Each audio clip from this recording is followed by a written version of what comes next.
Praise the lord. దేవుని పరిశుద్ధమైన నామమునకు మహిమ కలుగును గాక. ఈరోజు దేవుని వాగ్దానము.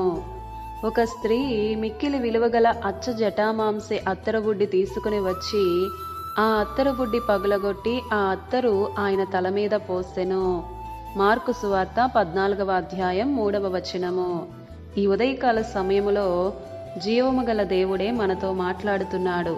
ఈ స్త్రీ ఒక అద్భుతమైన పని చేసింది అని. మనము కూడా మన జీవితాలలో ఇలాగు చేస్తే మన దగ్గర నుండి ఒక అద్భుతమైన ఆరాధన ఆయనకు చెందుతుంది. ఆ స్త్రీ అత్తరబుడ్డుని పగులగొట్టింది. పగులగొట్టిన అనుభవం. ఈ వాగ్దానం వింటున్న ప్రియ సహోదరుడా, సహోదరి, మన ఆధ్యాత్మిక జీవితంలో కూడా పగులగొట్టబడిన అనుభవం ప్రతి ఒక్కరికి కావలసిన అనుభవమే.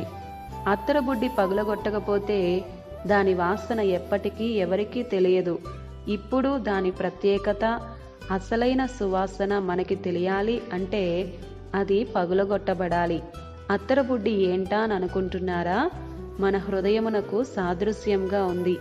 మానవుని హృదయములో కూడా దేవునికి ఇంపైన ఆరాధన చెందాలి అంటే ఈ హృదయం పగులగొట్టబడాలి.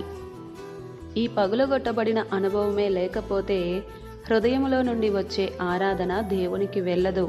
హృదయం రాతి గుండెలాగా ఉంటే అది పగులగొట్టబడాలి. విరిగి నలిగిన హృదయంలో ఉండకపోతే అది దేవునికి ఇష్టమైన బలియాగం అవ్వలేదు. ఒక్క మాట, విరిగి నలిగిన హృదయం దేవునికి ఇష్టమైనది.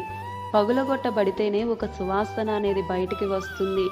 ఈ అనుభవముతో దేవుని సన్నిధికి వస్తే వారికి ఆయనే ఆసన్నుడు, ఆయనే రక్షించును అని వాక్యం సెలవిస్తుంది. విరిగి నలిగిన హృదయముతో వస్తున్నామా దేవుని సన్నిధికి? నీకు నచ్చినట్లుగా నీవు వస్తున్నావో ఆలోచించుకో. నలిగిన హృదయాలకు ఆయన సమీపముగా ఉంటాడు. మన హృదయం ఆయనకు ఇష్టంగా లేకపోతే ఆయన మనకు దూరంగానే ఉంటాడు. విరగగొట్టబడాలి, పగులగొట్టబడాలి దేవుని సన్నిధిలో మన హృదయాలు. ఇంకా కొందరి జీవితాలలో అయితే ఈ అనుభవమే తెలియదు. గర్వం, అహం, డంబం, రాతి గుండె, మొండి హృదయాలు ఇలా ఉంటాయి. ఇలా వచ్చేసి దేవుని సన్నిధిలో చప్పట్లు కొట్టేసి, పాట పాడేసి, ప్రార్థన చేసేసి వెళ్ళిపోతారు. సువాసన అనేది ఎలా బయటకు వస్తుంది? ఇలాంటి స్వభావాలతో దేవుని సన్నిధికి వచ్చినప్పుడు హృదయాలు పగలాలి. అప్పుడే ఒకప్పుడు లోకంలో బ్రతికిన వారమే, ఇప్పుడైతే క్రీస్తు యేసు శిలువ రక్తముతో మన బ్రతుకులను మార్చివేశాడు ఆయన. విరిగి నలిగిన హృదయం ఆయనకు ఇష్టం. అట్టి హృదయముతో దేవునిని ఘనపరచుదాం. ఆయన కృప కనికరం మనకు తోడై ఉండును గాక. ఆమేన్.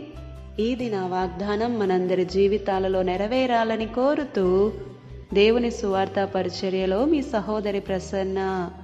God bless you. ఆమేన్.